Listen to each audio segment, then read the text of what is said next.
सरदार वल्लभ भाई पटेल पर एक फिल्म बनी है रचाकर और इसका एक लॉन्च इवेंट रखा गया और यहाँ पहुँची कंगना रनौत जब यहाँ पर पहुँची तो उन्होंने जय श्री राम के तो नारे लगाए और सरदार वल्लभ भाई पटेल जो कि हमारे देश के पहले उप प्रधानमंत्री, पहले डेप्यूटी प्राइम मिनिस्टर थे और फ्रीडम फाइटर भी थे, उनकी तुलना उन्होंने की भगवान शिव से।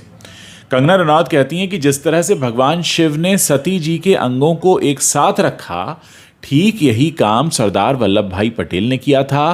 फिर भी हमें किताबों में उनके बारे में बहुत कम पढ़ाया जाता है। असल में एक भारतीय जनता पार्टी के मेंबर हैं गुडूर नारायण रेड्डी, उन्होंने ये इवेंट रखा था और यहाँ पहुँची थी कंगना रनौत। और मैं आपको ये भी बता दूं कि जब भारत आज़ाद हो गया था, हमारा देश आज़ाद हो गया था, उसके करीब 396 दिनों बाद 396 डेज यानी एक साल से भी ऊपर का समय लगा हैदराबाद को आज़ाद होने में, क्योंकि हैदराबाद के जो निज़ाम थे वो भारत के साथ आने को तैयार नहीं थे। और आप जानते हैं कि सरदार वल्लभ भाई पटेल ने बहुत सारी रियासतों के राजाओं को मनाकर तैयार किया था कि वो जो अखंड भारत बन रहा है उसका हिस्सा बने। तो कुल मिलाकर मामला यह है कि गुडूर नारायण रेड्डी के कहने पर वहाँ कंगना रनौत पहुँचती हैं, जय श्री राम के नारे लगाती हैं, वल्लभ भाई पटेल की तुलना शिव जी से करती हैं, फिर ये भी कहती हैं कि हमें किताबों में बहुत कम पढ़ाया जाता है। ये जो फिल्म है ये असल में एक सच्ची कहानी पर आधारित है। ये फिल्म की कहानी 1948 में हैदराबाद मुक्ति आंदोलन हुआ था, उसी के आसपास घूमती है। फिल्म में गुंडरामपल्ली, पारकाला और भैरनपल्ली गांव में हुए अत्याचारों को भी दिखाया जाएगा। रजाकर फिल्म हैदराबाद के 7वें निजाम मीर उस्मान अली खान के शासन के दौरान हिंदुओं के मूक नरसंहार के बारे में है और इस फिल्म में कासिम रजवी के नेतृत्व में रजाकरों के अत्याचारों का भी पता चलेगा।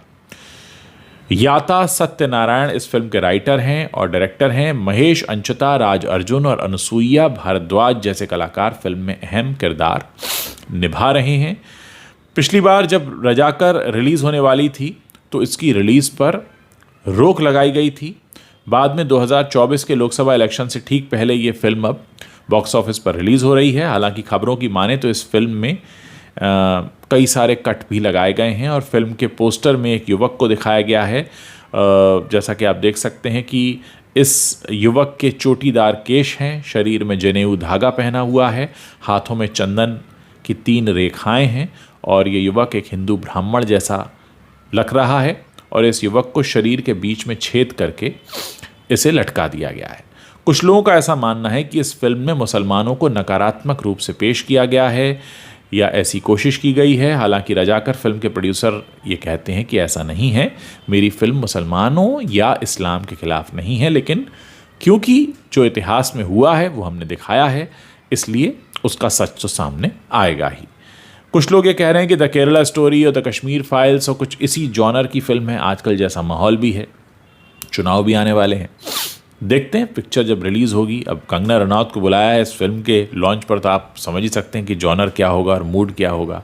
और कंगना रनौत भी वहाँ पहुँची तो जय श्री राम के नारे लगाते हुए पहुँची हैं, तो आप अंदाज़ समझ सकते हैं क्या है। उम्मीद है कि जो भी इस फिल्म में दिखाया गया होगा वो पूरी तरह से तथ्यपरक होगा। वैसे सेंसर ने पास की है तो हमें चिंता करने की ज़रूरत नहीं है, लेकिन हाँ, सेंसर ने तो आदिपुरुष को भी पास कर दिया था, लेकिन बाद में पता चला कि गलती हो गई थी सेंसर महोदय से। तो उम्मीद है कि ऐसी कोई गलती नहीं हुई होगी और जो दिखाया जाएगा वो सच के बेहद करीब होगा। और क्या आपको उम्मीदें हैं इस तरह के सिनेमा से? क्या आपको लगता है ऐसा सिनेमा बनना चाहिए जिसमें कुछ इतिहास के उन पहलुओं को दिखाया जाए जो आपसे छुपा कर रखे गए हैं? क्या सोचते हैं आप इस बारे में? मेरे वीडियो के नीचे कमेंट करके बता सकते हैं और अगर वीडियो पसंद आया हो तो इसे अपने दोस्तों को भेजना मत भूलिएगा।